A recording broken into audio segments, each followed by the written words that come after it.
সঞ্জয় রায়ের সর্বোচ্চ শাস্তির সওয়াল সিবিআইয়ের।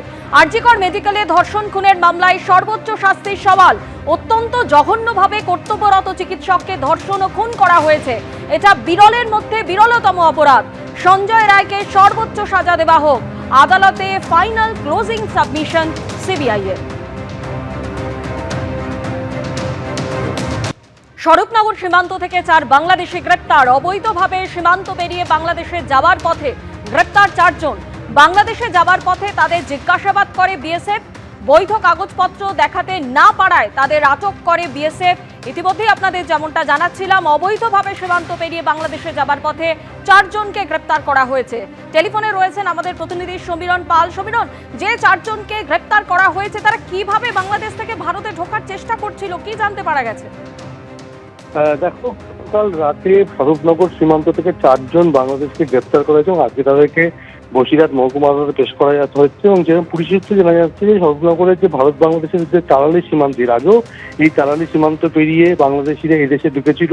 তাদের মধ্যে 4 জন পুরুষ, তারা বাংলাদেশে যাওয়ার চেষ্টা করছিল এবং সেই সময় বিএসএফ এর নজরে আসে এবং তাদের কোনো বৈধ কাগজপত্র ছিল না এবং তাদেরকে পুলিশের হাতে তুলে দেওয়া হয়। প্রাথমিকভাবে জিজ্ঞাসাবাদ করে জানা গেছে যে তারা ভারতের বিভিন্ন জায়গায় তারা কাজ করতো এবং সেই কারণে তারা কাজ করে তারা বাড়ি ফিরছিল বাংলাদেশে অবৈধভাবে। এবং সেই সময়ই 4 বাংলাদেশি ধরা পড়ে। তারা বাংলাদেশের সাতক্ষীরার বাসিন্দা বলে পুলিশ সূত্রে জানা গেছে। আজকে তাদেরকে বসিরহাট মহকুমা আদালতে পেশ করা হচ্ছে। শুধু এই আজকে না, এই তালালি সীমান্ত থেকে পেরিয়ে কখনো বাংলাদেশিরা এদেশে ঢুকছে বা এদেশ থেকে বাংলাদেশিরা বাংলাদেশে যাচ্ছে, অর্থাৎ মাঝে মধ্যে এই তালালি সীমান্তকে কাজে লাগানো হচ্ছে অবৈধ প্রবেশদ্বার হিসাবে। আর তাতেই চিন্তিত পুলিশের গোয়েন্দা বিভাগ এবং তারা তদন্ত করে দেখার চেষ্টা করছেন যে তারা কিভাবে আসছেন এবং কাদের মাধ্যমে এই ঘুরপথে আসছেন এবং যারা এই ঘুরপথে এদেশে আসছেন, এদেশে বিভিন্ন জায়গায় ভিনরাজ্যে যে কাজ করছেন তারা কিভাবে নথি তৈরি করছেন, এই সমস্ত কিছু নজরে আনতে চাইছে পুলিশ আধিকারিকরা। ধন্যবাদ সমীরণ।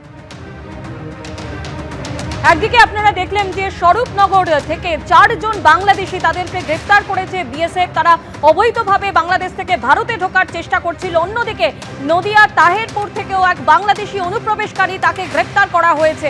ধৃতের নাম অর্জুন হালদার। অবৈধভাবে ভারতে ঢুকেছিল, পরিচয় লুকিয়ে তাহেরপুরে থাকছিল বাংলাদেশি।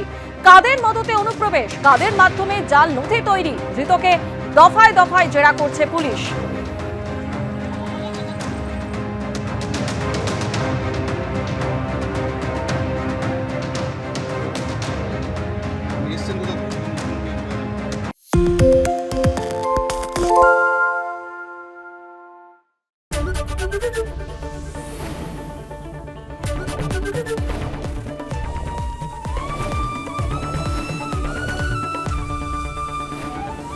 এবিপি আনন্দ, এগিয়ে থাকে, এগিয়ে রাখে।